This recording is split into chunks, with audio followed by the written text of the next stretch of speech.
അപ്പൊ ഇനി നമ്മുടെ പണികൾ തുടങ്ങാണ്. അപ്പൊ നമ്മുടെ താമരപ്പൂ കുറച്ച് നേരമായിട്ട് കൊണ്ടുവന്ന് വെച്ചിട്ട് ചെറിയ വാട്ടം വന്നിട്ടുണ്ട്. അപ്പൊ നമ്മൾ ഇതിന്റെ എതളുകളാട്ടാ നോക്കി, നമ്മുടെ പൂവിന്റെ എതളുകൾ നമ്മൾ പറിച്ച് നേരെ നമ്മുടെ പ്രോസസ്സ് ചെയ്യാനുള്ള പാത്രത്തിലേക്ക് നമ്മൾ ഇടുകയാണ്. തണ്ട് പിടിക്കട്ടെ, പിന്നീട് ആവശ്യം വരുന്നുണ്ട്. ഇനി ഇതേ കുറച്ച് നേരം നീണ്ടു നിൽക്കുന്ന പരിപാടിയാട്ടാ. നമ്മളുടെ താമരപ്പൂവിൻ്റെ ഇതളുകൾ നമ്മൾ തണ്ടിയിൽ നിന്ന് ഇങ്ങനെ വേർതിരിച്ച് നമ്മളുടെ ഈ ഒരു അക്വറിയത്തിലേക്ക് ഇടാണ്.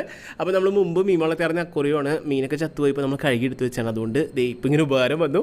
അപ്പോൾ നമ്മളുടെ പൂക്കൾ ഓരോന്നായിട്ട് ഇതളുകൾ തിരിച്ച് നമ്മളിടുകയാണ്. കാരണം കട്ടി കൂടി കിടക്കാൻ പാടില്ല.